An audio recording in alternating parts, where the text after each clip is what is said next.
Hello बच्चों, स्वागत है आपका पाथ क्रिएशन एकेडमी में। पिछले वाले लेक्चर में हमने इंडिया साइज एंड लोकेशन का लेक्चर नंबर 1 डिस्कस किया था और सारी मेजर चीजें हमने कवर कर ली थी। और इस वाले लेक्चर में हम लोग कुछ जो चीजें छूट गई थी, जो माइनर चीजें थी, उसको डिस्कस कर लेते हैं। तो सबसे पहले ना हम इंडिया के बारे में देखते हैं। तो इंडिया के बारे में कुछ बेसिक फैक्ट बता दें बच्चों। तो इंडिया जो है ना वो एक पेनिनसुलर कंट्री है। इंडिया जो है वो एक पेनिनसुलर कंट्री है। Peninsular country. और आप सबको पता है इसको हम पेनिनसुलर कंट्री क्यों कहते हैं, क्योंकि ये तीनों ओर से पानी से घिरा हुआ है। दूसरा, अगर मैं इंडिया का टोटल लैंड बाउंड्री कैलकुलेट करूंगा ना बच्चों, टोटल लैंड बाउंड्री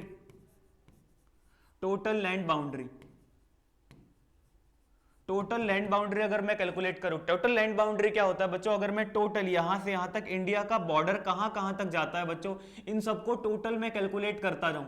यहां से लेकर मैं नॉर्थ में पहुंच गया और ये नेपाल आ गया, फिर नेपाल से लेकर भूटान, फिर मैं नॉर्थ ईस्ट में पहुंच गया, फिर ये बांग्लादेश आ गया। मतलब ये टोटल लैंड बाउंड्री अगर मैं कैलकुलेट करूं तो वो 15,200 आता है, 15,200 किलोमीटर। 15,200 kilometre, 15,200 kilometre. और अगर मैं कोस्टल लैंड बाउंड्री कैलकुलेट करूं ना बच्चों, कोस्टल लैंड बाउंड्री का मतलब वो होता है बच्चों, वो वाली बाउंड्री जिसके इधर पानी हो, मतलब अगर इधर लैंड ना हो, इसके इधर वाटर हो, मतलब ये कोस्टल वाले रीजन में हो। ये वाला अगर मैं कैलकुलेट करूंगा और साथ में यहां पे अंडमान और निकोबार को भी ले लूं और लक्षद्वीप को भी ले लूं, तो वो जो डिस्टेंस आता है ना वो 7516.16 किलोमीटर आता है, 7516 किलोमीटर। तो ये टोटल लैंड बाउंड्री और टोटल कोस्टल बाउंड्री है। और कुछ बेसिक फैक्ट और देख लीजिए इंडिया के बारे में। इंडिया जो है वो एक पेनिनसुलर कंट्री तो थी, और इसके अंदर 28, अभी फिलहाल में 28 स्टेट्स हैं और 8 यूटीज हैं, और 2 यूटीज अभी नहीं है, जो है लद्दाख और JNK, जम्मू कश्मीर जो है और लद्दाख, ये दोनों जो यूटीज हैं अभी फिलहाल में नई बनी हुई हैं। तो ये जो थी इंडिया के बारे में कुछ बेसिक फैक्ट। और कुछ बेसिक फैक्ट देखिए, अब अगला टॉपिक है ये neighbouring countries of India. India के कुछ पड़ोसी देश। तो ये इंडिया की ना 9 पड़ोसी देश है। पड़ोसी देश और बॉर्डर शेयरिंग करने में फर्क होता है। हम किसके साथ बॉर्डर शेयरिंग करते हैं, वो कंट्री साथ है, और हमारे पड़ोसी देश भारत के आजू बाजू जो देश हैं वो 9 है। तो सबसे पहला देश है नेपाल, पाकिस्तान, श्रीलंका, चाइना, म्यांमार, मालदीव, अफगानिस्तान और भूटान। अगर संबंध की बात देखी जाए कि हमारे साथ कौन कैसा डील करता है, तो नेपाल का डील पहले हमारे साथ बहुत बेकार हो गया था, लेकिन अब जब से थोड़ी देर बाद KP शर्मा ओली की नेपाल से सरकार गई, तो भारत के नेपाल से संबंध बहुत अच्छे हो गए। पाकिस्तान के संबंध बहुत बिगड़े हुए हैं भारत से। और श्रीलंका की GDP फिलहाल में बहुत ज्यादा नीचे गिर गई है, और भारत उसको मदद भी कर रहा है कि उसकी GDP बढ़ाने के लिए। उसके बाद चाइना के भी संबंध भारत से अभी फिलहाल में बहुत बिगड़े हुए हैं। जब से चाइना के अंदर कोरोना जन्मा, तो चाइना के संबंध पूरे वर्ल्ड में जितनी कंट्री है ना उसके साथ बिगड़ गए। अगर म्यांमार का पुराना नाम पहले बच्चों बर्मा हुआ करता था, और बर्मा के संबंध भी भारत से अभी फिलहाल में अच्छे हैं। मालदीव बच्चों, अगर मैं इस वाले इमेज में देखिए, ये है मालदीव ना एक आइलैंड देश है। आइलैंड देश कहने का मतलब वो होता है कि वो पूरे आइलैंड पे, बिखरे आइलैंड पे फैला हुआ है। और मालदीव की पूरी टोटल GDP जो है ना, वो वहां पे टूरिज्म, लोग घूमने आते हैं और वहीं पे होटल वोटल लेके रहते हैं, तो उसकी पूरी GDP वो इसी से चलती है, मालदीव पे टूरिज्म के बेस पे। तो मालदीव गवर्नमेंट भी उस टूरिज्म को बहुत ज्यादा सपोर्ट भी करती है। और भूटान, मालदीव हो गया। अफगानिस्तान के भी संबंध भारत से बहुत अच्छे हैं, लेकिन बीच में पाकिस्तान आ जाता है, जिससे जो अफगानिस्तान के संबंध भारत से अच्छे होने वाले होते हैं वो बिगड़ जाते हैं। क्योंकि इंडिया जो है ना बच्चों, सेंट्रल एशिया में जाना चाहता है, और सेंट्रल एशिया में जाने के लिए ना बीच में पाकिस्तान आ जाता है। अगर पाकिस्तान के संबंध भारत से अच्छे हो जाए तो भारत सेंट्रल एशिया में पहुंच जाएगा, और सेंट्रल एशिया में पहुंच के भारत बहुत अच्छा कर सकता है। लेकिन बीच में पाकिस्तान आने की वजह से भारत सेंट्रल एशिया में अपना दबदबा नहीं बना पाता है। तो अफगानिस्तान के संबंध भारत से बहुत अच्छे हैं। भूटान के संबंध तो भारत से बहुत ही अच्छे हैं। क्यों? क्योंकि इंडियन जो आर्मी होती है ना, वो भूटान को सपोर्ट करती है। अगर भूटान पे कोई भी देश आक्रमण कर देता है तो इंडियन आर्मी जाके उससे लड़ेगी। तो ये भारत के थे 9 पड़ोसी देश। अब इंडिया किन किन देशों के साथ बॉर्डर शेयर करता है बच्चों, वो 7 कंट्री। और 7 से एक बात और याद रखिएगा, जो इंडिया है ना, वो 7th largest country in the world है, मतलब 7वां बड़ा देश है, 7th largest country in the world, 7th largest country in the world.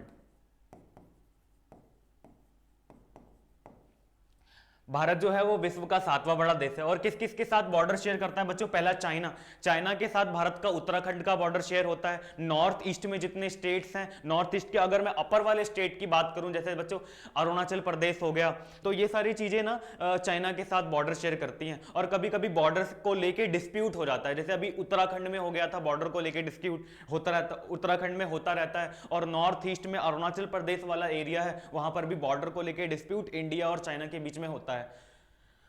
China, उसके बाद नेपाल, नेपाल के साथ भी यूपी और बिहार वाला पूरा यूपी, बिहार और उत्तराखंड का बॉर्डर नेपाल के साथ भारत शेयर करता है। भूटान, भूटान को भी बॉर्डर भारत के साथ शेयर करता है। पाकिस्तान का तो पंजाब वाला एरिया हो गया, राजस्थान वाला एरिया हो गया, ये पंजाब और राजस्थान, भारत का बॉर्डर यहां से शेयर होता है। अफगानिस्तान, अफगानिस्तान का जो बॉर्डर है ना, वो भारत अभी तो शेयर नहीं कर रहा, लेकिन वो देखिए, अगर अफगानिस्तान ये अफगानिस्तान है, लेकिन ये वाला जो एरिया है ना बच्चों, ये वाला, ये पीओके के अंडर में है, पाक ऑक्युपाइड कश्मीर के अंदर है, और ये वाला एरिया अक्साई चीन के अंदर में है। तो भारत की सीमा ना अभी यहीं तक है, ये वाला एरिया अभी डिस्प्यूट में है, तो भारत अभी यहां से अफगानिस्तान के साथ बॉर्डर शेयर करता है। तो हम कह भी सकते हैं कि भारत, क्योंकि देखिए ये वाला जो एरिया है वो डिस्प्यूट वाला एरिया है, और डिस्प्यूट वाले एरिया में हमारा जो मैप है वो यहां तक है, तो हम कहेंगे कि हम अफगानिस्तान के साथ बॉर्डर शेयर करते हैं, क्योंकि वो एरिया डिस्प्यूट में है, ना अभी पीओके पाकिस्तान का है, ना अभी पीओके इंडिया का है,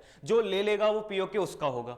तो अभी हम अब कहें तो अफगानिस्तान के साथ हम बॉर्डर शेयर करते हैं। म्यांमार, म्यांमार देखिए कहां पे, ये देखिए भारत का ये जो नॉर्थ ईस्ट वाला स्टेट है ना, ये म्यांमार, ये भारत के साथ बॉर्डर शेयर करता है। ये देखिए ये रहा नेपाल, यहाँ पे भारत बॉर्डर शेयर करता है। भूटान, भूटान के साथ बॉर्डर शेयर करता है। उसके बाद ठीक है, पाकिस्तान के साथ हम पूरा बॉर्डर शेयर करते हैं, और अफगानिस्तान के साथ तो आपने देख लिया, ठीक है। और बांग्लादेश, बांग्लादेश की बात, एक बात और खासियत है बच्चों, बांग्लादेश के साथ ना इंडिया सबसे ज्यादा बॉर्डर शेयर करता है। बांग्लादेश को पहले ईस्टर्न पाकिस्तान भी कहते थे। ये रहा बांग्लादेश, बांग्लादेश के साथ हम पूरा ज्यादा ही तर बॉर्डर हम ही शेयर करते हैं। ये 4096 किलोमीटर, तो बांग्लादेश के साथ हम 4096 किलोमीटर का बॉर्डर शेयर करते हैं, और सबसे लॉन्गेस्ट बॉर्डर हम बांग्लादेश के साथ ही शेयर करते हैं। लॉन्गेस्ट बॉर्डर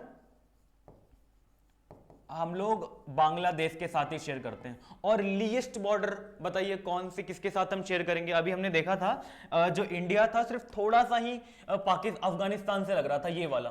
तो सबसे जो लीस्ट बॉर्डर होता है ना, वो हम अफगानिस्तान के साथ शेयर करते हैं। लीस्ट बॉर्डर हम लोग अफगानिस्तान के साथ शेयर करते हैं, लीस्ट बॉर्डर। तो इंडिया का ये नेबरिंग कंट्रीज हो गए बच्चों, और शेयरिंग बॉर्डर साथ हैं। आगे चलते हैं।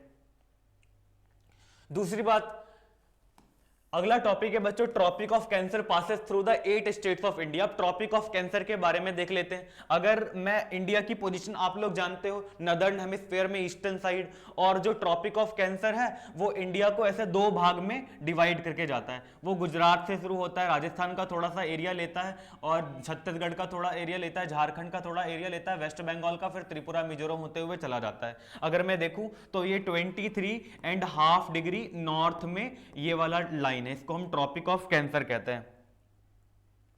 अब कभी कभी आपकी जो क्लास में है ना, ऐसा क्वेश्चन आ जाता है कि अरेंज ट्रॉपिक ऑफ कैंसर किन किन स्टेटों से ऐसे होके पास करता है, तो वो आप लोग ऐसे अभी लिख लीजिए। सबसे पहला ट्रॉपिक ऑफ कैंसर गुजरात से होके पास करता है, गुजरात। उसके बाद बच्चों राजस्थान, ये रहा राजस्थान का ये वाला इलाका, इससे राजस्थान के साथ ट्रॉपिक ऑफ कैंसर पास होता है, राजस्थान।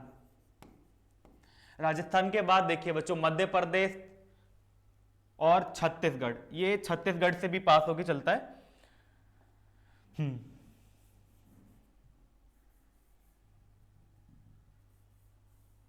ये गुजरात हो गया, राजस्थान हो गया, गुजरात हो गया, राजस्थान हो गया, मध्य प्रदेश हो गया, छत्तीसगढ़ हो गया। उसके बाद ऐसे, तो गुजरात हो गया, राजस्थान हो गया, एमपी हो गया, मध्य प्रदेश हो गया, छत्तीसगढ़ हो गया, छत्तीसगढ़ हो गया। उसके बाद ये वेस्ट बंगाल, झारखंड, वेस्ट बंगाल, त्रिपुरा, मिजोरम, झारखंड, वेस्ट बंगाल, WB मीन्स वेस्ट बंगाल, त्रिपुरा और मिजोरम। त्रिपुरा हो गया, मिजोरम हो गया। तो जो ट्रॉपिक ऑफ कैंसर है ना वो इंडिया के 8 स्टेट से होकर गुजरती है, 8 स्टेट से होकर गुजरती है, ये बात याद रखिएगा। और आपके पेपर में क्वेश्चन ऐसे आता है कि अरेंज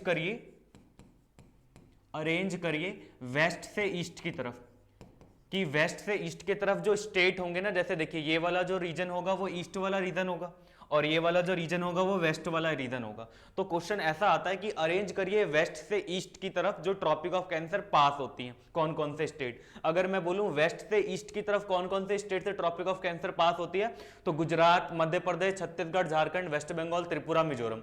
और अगर मैं ईस्ट से वेस्ट की तरफ देखूं तो मिजोरम, त्रिपुरा, वेस्ट बंगाल, झारखंड, छत्तीसगढ़, मध्य प्रदेश, राजस्थान, गुजरात। तो ये वेस्ट से ईस्ट हो गया और ईस्ट से वेस्ट हो गया। आप लोग ना नीचे कमेंट बॉक्स में वेस्ट से ईस्ट और ईस्ट से वेस्ट की जो ट्रॉपिक ऑफ कैंसर पास होती है ना वो एक बार लिख लीजिएगा, तो आपको पूरा याद हो जाएगा। तो ये थी ट्रॉपिक ऑफ कैंसर की बात। और कुछ और चीजें, जो ट्रॉपिक ऑफ कैंसर है ना वो इंडिया को 2 हाफ में कह सकते हैं कि बांटती है। ये जो ऊपर वाला भाग हो गया ना इसको हम नॉर्थ का भाग कहते हैं, और नीचे वाला जो भाग होता है वो साउथ। तो ऊपर वाला जो हाफ है नॉर्थ वाला हाफ हो गया, नीचे वाला साउथ। तो नॉर्थ वाले लोग भी थोड़े डिफरेंट दिखते हैं, साउथ वाले लोग भी थोड़े डिफरेंट दिखते हैं। लोग क्यों डिफरेंट दिखते हैं? क्योंकि बच्चों ये जो इक्वेटर, ये ट्रॉपिक ऑफ कैंसर है ना, इससे नीचे अगर मैं जाऊंगा तो ये भारत का ये लास्ट वाला लैटिट्यूड, जिसे आपने यहाँ देखा था पिछले लेक्चर में 6 डिग्री 4 मिनट, 6 डिग्री 4 मिनट, ये लास्ट वाला लैटिट्यूड था। और मैं नीचे चले जाऊंगा तो नीचे क्या आ जाएगा, इक्वेटर आ जाएगा। और इक्वेटर से अगर मैं इक्वेटर पे होता हूं ना तो इक्वेटर पे सन की रोशनी बहुत ज्यादा पड़ती है। तो वहां के जो लोग हैं उनकी जो स्किन होती है वो थोड़ी सी ब्लैक सही टाइप की हो जाती है, मतलब काली हो जाती है, मेलेनिन की मात्रा उनमें ज्यादा बढ़ जाती है। इसलिए जो साउथ वाले लोग रहते हैं ना उनकी स्किन थोड़ी सी डार्क होती है। और जो क्योंकि वो इक्वेटर से बहुत पास है। और अगर हम नॉर्थ वाले लोग देखें तो वो थोड़े से पोल की तरफ ज्यादा झुके हुए होते हैं, तो उनकी स्किन में थोड़ा सा व्हाइट कलर का मतलब फेयरनेस आ जाता है। तो ये थे, लोग भी डिफरेंट हो जाते हैं। और नॉर्थ वाले लोग का खान पान भी अलग होता है और साउथ वाले लोग का खान पान भी अलग होता है। यहाँ के लोग डिफरेंट भोजन खाते हैं, यहाँ के लोग डिफरेंट भोजन खाते हैं। यहाँ साउथ वाले लोग ना ज्यादा फर्मेंटेशन का भोजन प्रेफर करते हैं, जैसे आपने देखा होगा इडली, डोसा, ये सारा फर्मेंटेशन वाला भोजन प्रेफर करते हैं। और नॉर्थ वाले लोग का डिफरेंट खान पान है। नॉर्थ वाले लोग पहनावा भी डिफरेंट पहनते हैं, साउथ वाले लोग पहनावा भी, नॉर्थ वाले में कुर्ता पजामा ज्यादातर प्रेफर करते हैं और यहाँ पे सिर्फ एक लुंगी ले लेते हैं, जैसे रजनीकांत को आपने देखा होगा। ये था नॉर्थ वाला और साउथ वाला। डिफरेंट स्टेट्स इंडिया को बीच में से क्लासिफाई कर देता है ट्रॉपिक ऑफ कैंसर, ऊपर वाले को नॉर्थ, नीचे वाले को साउथ। तो बच्चों ये हमने पूरा chapter India size and location का कंप्लीट कर लिया। और फर्स्ट वाला लेक्चर आप लोग देखिएगा, सेकंड वाला लेक्चर देखिएगा, इंडिया साइज एंड लोकेशन पूरा कंप्लीट हो गया। और अब हम ज्योग्राफी का सेकंड लेक्चर स्टार्ट करेंगे अगले लेक्चर में, फिजिकल फीचर्स ऑफ इंडिया। तो इस वाले चैप्टर में आप लोगों को क्या करना है, जो एनसीईआरटी के पीछे जो बैक एक्सरसाइज है उसके सारे क्वेश्चन आपको लगाने हैं। जो क्वेश्चन नहीं आएगा वो आप नीचे कमेंट बॉक्स में या टेलीग्राम ग्रुप में लिख के भेज दीजिए, आपको जल्दी से जल्दी उसका आंसर मिल जाएगा। तो पढ़ते रहिए, खुश रहिए। आज के लिए इतना ही।